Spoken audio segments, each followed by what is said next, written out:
Everybody, my name is CT Car Reviews, and today we're in the 2016 Dodge Challenger Hellcat.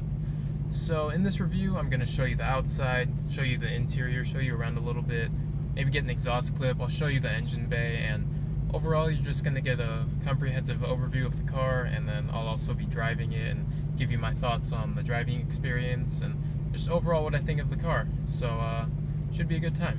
Getting out of the car, starting with the exterior, as you can see, it's red. It's very, very red. This color is known as Tour Red, and I think it still exists for the newer model Hellcats, but this is a 2016, and I think the only reds they had for 2016 were Tour Red and Redline, I think. And then in 2017 or 2018, they introduced a new color called Octane Red.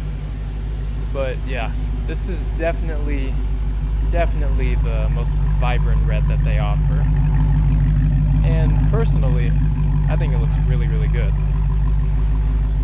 This one is not a 17, so it still has the older black rims. The new ones are the 5-spoke ones. They're supposedly a lot lighter, which means it reduces unsprung weight, which can only be a good thing, but personally, I like the way these ones look a lot better. That's just me. And good old Hellcat badge.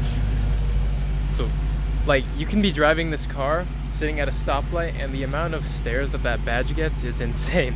Like, people will look at it. Some people actually look kind of like offended by it for some reason. I don't know, but yep. Overall, it's just a beautiful car. I love the way this thing looks. Compared to the Mustang and the Camaro, it definitely, you know, keeps the retro look going on.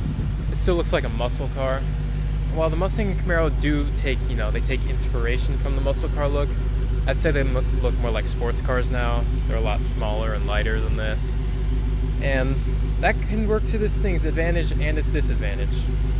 I'll open up the engine bay real quick, give you a look at that monster of an engine, the 6.2 liter Hellcat engine. And when I say a monster, I do mean it. It really is a monster. Hold on, let me set this down for a minute so I can open this engine bay. Sorry about that. So, there it is. Supercharged Hemi. You see that big blower on top.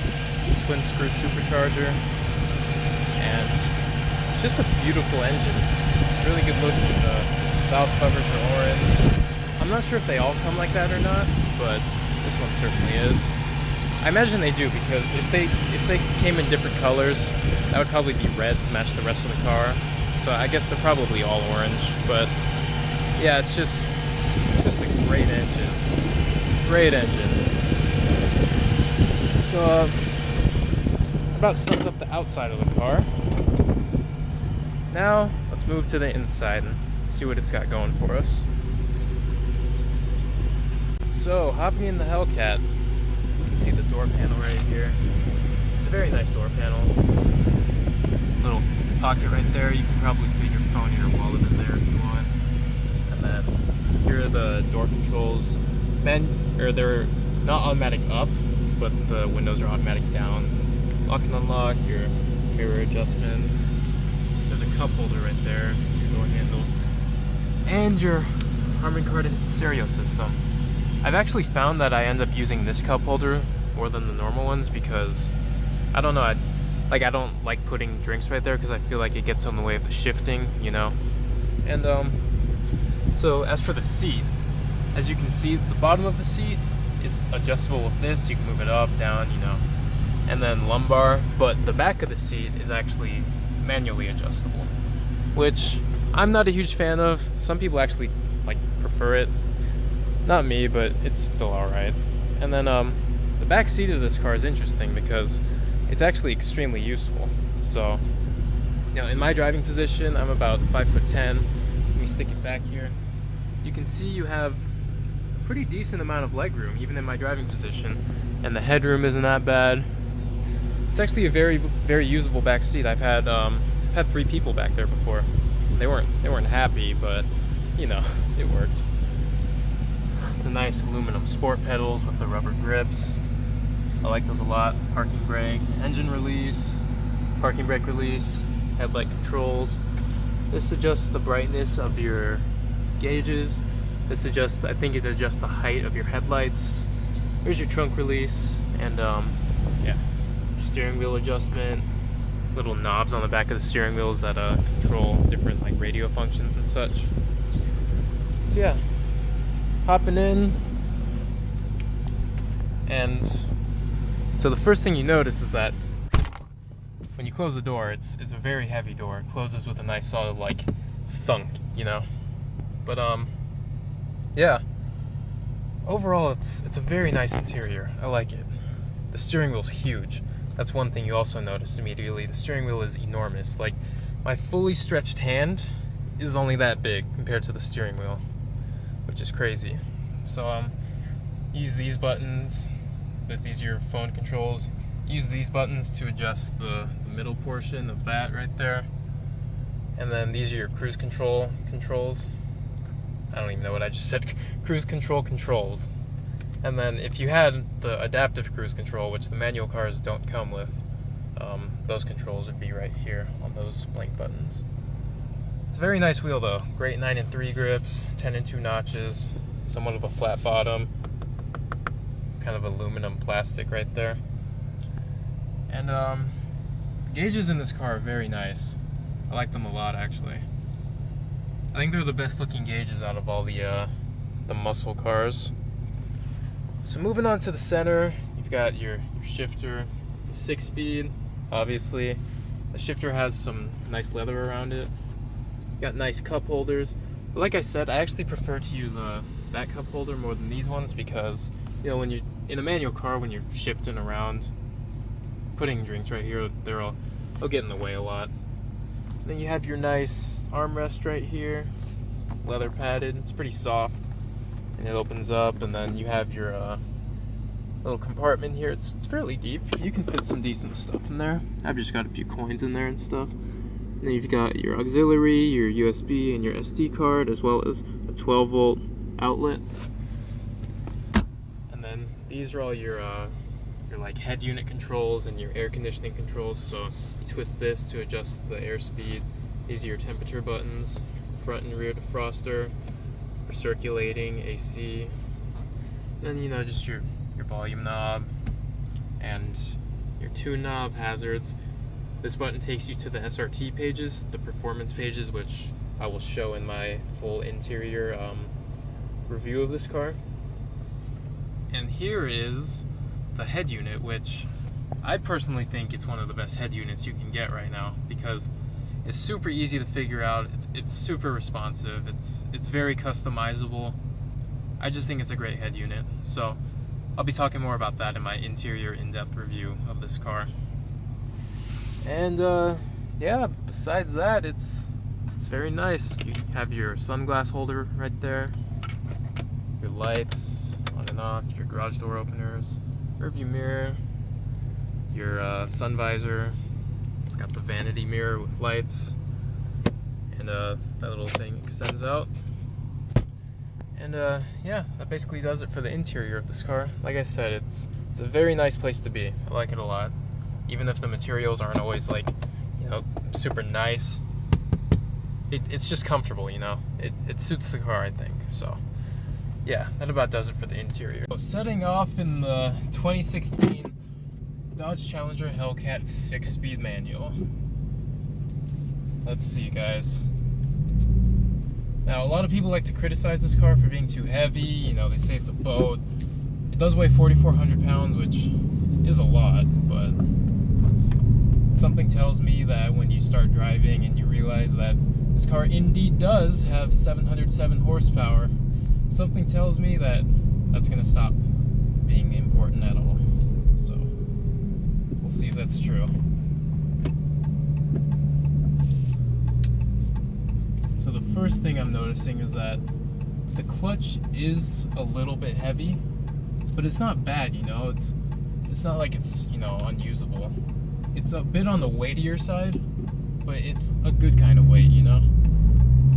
So I'm going down a little bit of a hill right now, and another thing I'm noticing really quickly is that the ride, so the seats are very comfortable already, I can tell. The seats ride itself, I'm in street mode on the suspension. The ride is a little stiff, a little bit stiffer than I was expecting, which is weird because, you know, you feel as though with the Challenger being so big and as heavy as it is, I feel like it's probably set up to be more of a GT car, right? Than a car that's supposed to be handling corners very well. But I guess that's just what Dodge decided to do. I don't know. It's not a bad thing. You know, it feels sporty, but a little bit firmer than I was expecting. Another thing you immediately notice is that the brake pedal is very sensitive, as well as the throttle pedal. Like, you barely dip into the brakes a little bit, and you're stopping. And the throttle pedal, you know, you barely push into it at all, and you're going places. I might put these windows down and let you guys hear this exhaust, because this car sounds amazing. It really does sound amazing. Yeah, I'll do that. Hopefully there isn't too much wind noise. I don't think there should be, but I'm gonna downshift a couple times and let you guys hear this thing. Oh man, it sounds so good. It crackles and it pops and it's good. It sounds amazing. It's got that deep, like, growl that the Camaro and Mustang don't have.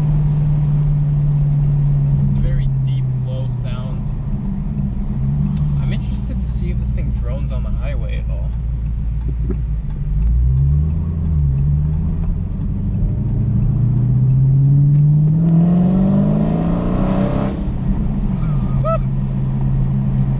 Guys! Oh my god. Wow. Wow, wow, wow, wow, wow. This thing is nuts. It's absolutely nuts. Jesus Christ. I know there's some good roads around here, so I'm going to make a little bit of a U-turn and go back to it, because I do want to see how this car handles the turns. So far, it seems like it's actually handling its weight pretty well. It's handling it well, I would say. Although, you know, I haven't exactly really thrust it into a corner yet to test its limits. But the acceleration is mind-blowing. Get a man pedal in your muscle car, alright? Alright, let's do a little first gear.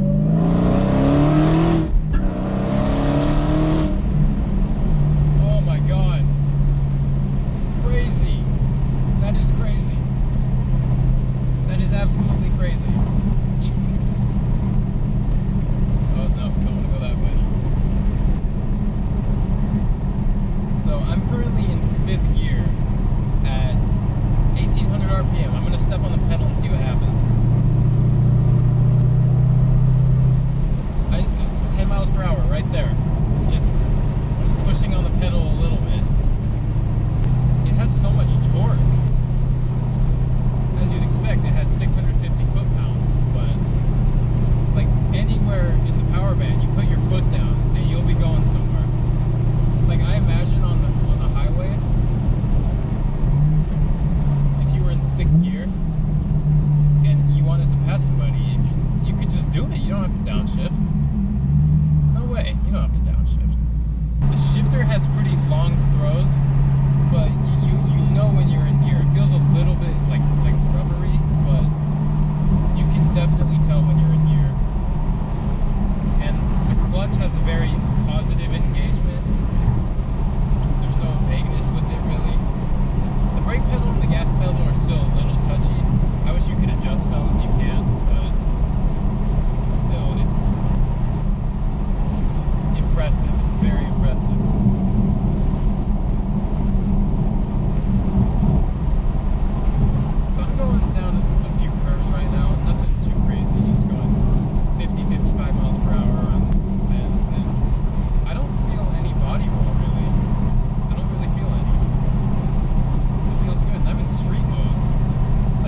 upshift just to downshift. Like, do another acceleration right here.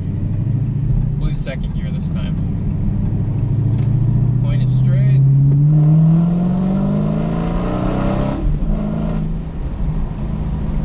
Hold on.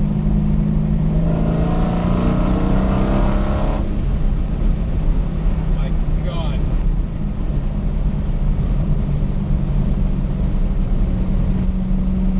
Oh yeah, it does handle pretty well. Oh, hold on.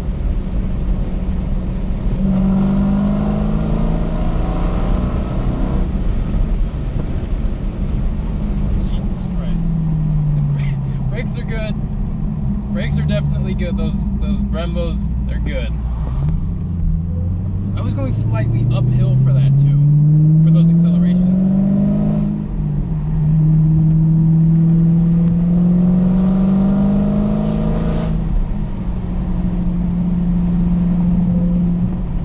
And the supercharger.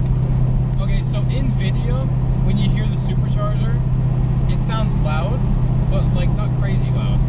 It's loud. The you can, like, at full throttle, you can still hear the supercharger over the engine a little bit. That's loud, because this is a loud car, I'm telling you. This is a very loud car. It's louder than I was expecting, actually.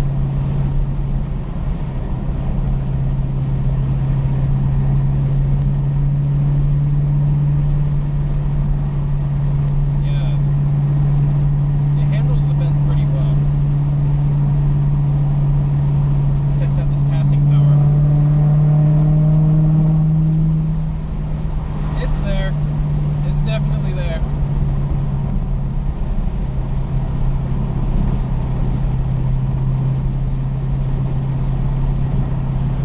Sorry, this guy on the motorcycle next to me, I thought I recognized him, but I don't.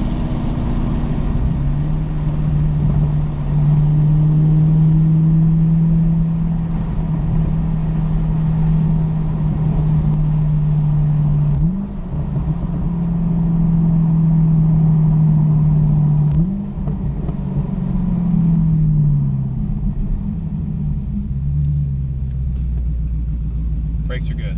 They're definitely good. I think this thing has hill start assist too, which is nice.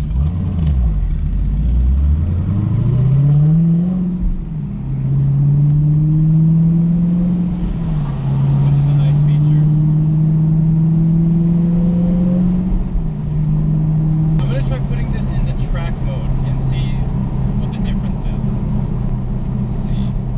Track. Alright, instantly it firms up. Like, it's immediate. You can immediately feel the difference.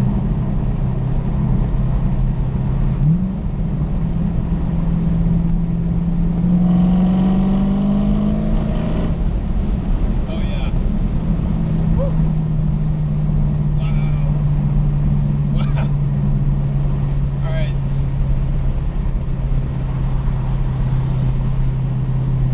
Don't use track on the street because that's a bit too firm, I would say. Just a little bit too firm. Honestly, street feels fine. I don't sense that much body roll. It's still compliant enough without beating you up. And although the traction control, I would leave the traction control in sport, because when you leave the traction control in street, I feel it. Like, I feel like it's taking some of the fun away. It seems like it cuts power a lot, which it probably does. Going downhill again. Test these brakes out.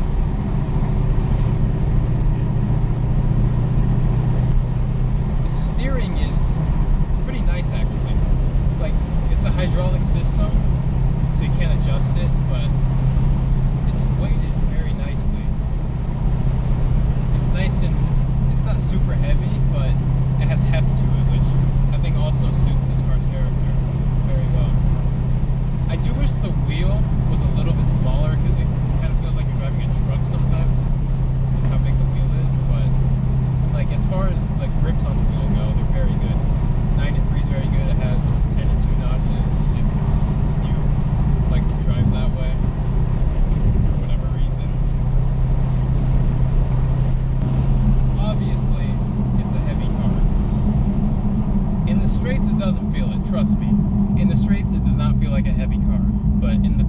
corners, even though it handles its weight very well, I would say, yeah, it does feel a bit heavy.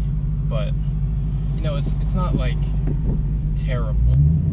For its size and weight, it handles corners extremely well. And my guess is the firmer ride and suspension setup has a little bit to do with that.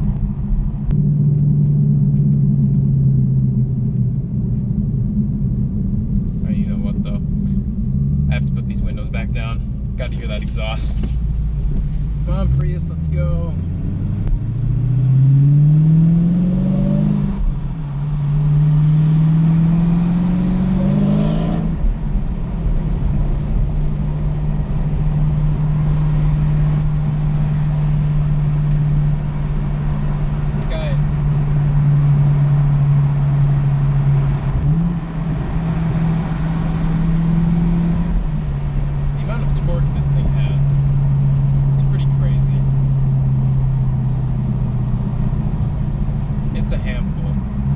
It's a handful for sure,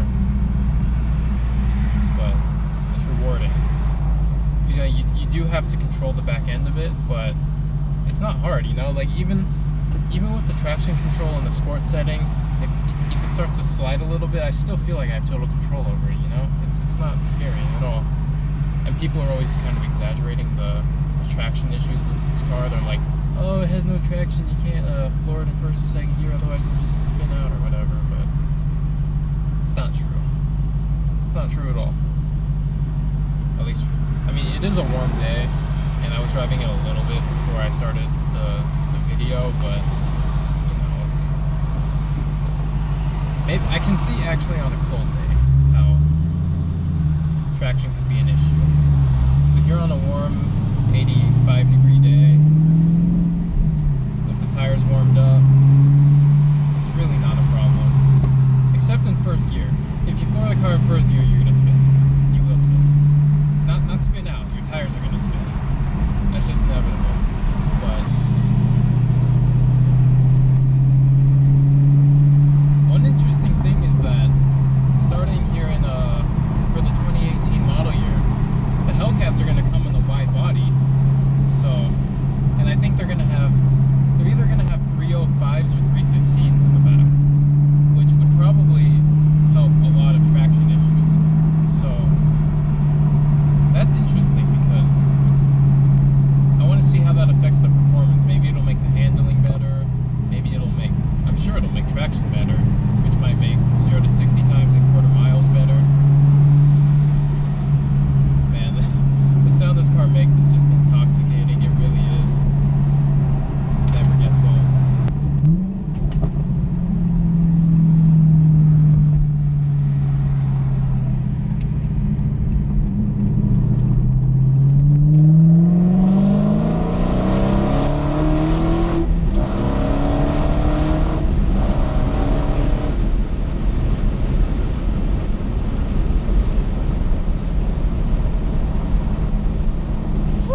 at the same time it feels approachable, you know, like you can manage it and you can have fun at the same time, which is a very good thing. Because you want a car that scares you a little bit, but that you can also drive and have fun without feeling like you're gonna die, you know? And that's this car. That's this car. To me, at least. But like I said, do not, don't mix up this car's purpose. It's not a sports car. It's a big GT boat, I guess you can say, that's meant to cruise in peace and luxury and refinement, while at the same time being one of the most powerful cars on earth and being a joy to drive at that. So if I had to sum up the Hellcat, I would say this: buy this car if you know what you're buying. You're buying a gas guzzling, heavy, good in the straight line, usable back seat monster of a thing. But it's no canyon carver. It hides its weight pretty well, but it's physics, you know, you can't get around the weight. So buy if you know what you're getting into. People stare at this thing all the time, like in awe. They love the way it looks, they love the way it sounds. You definitely get a lot of attention in this car, which could also have something to do with the extremely bright red paint. It could. It probably does, but that doesn't change the fact that this thing's amazing. So there's my review of the Hellcat. Hope you guys enjoyed it. By the way, this is my first ever video. It's my first ever car review, so if it's not great, I apologize. I'm gonna get better over time, hopefully. So if you have any suggestions for me, just leave it in the comments, you know, ways I can improve my videos so that I can bring more car reviews but make them even more enjoyable for you guys. So thanks for watching, and I'll see you next time. Peace.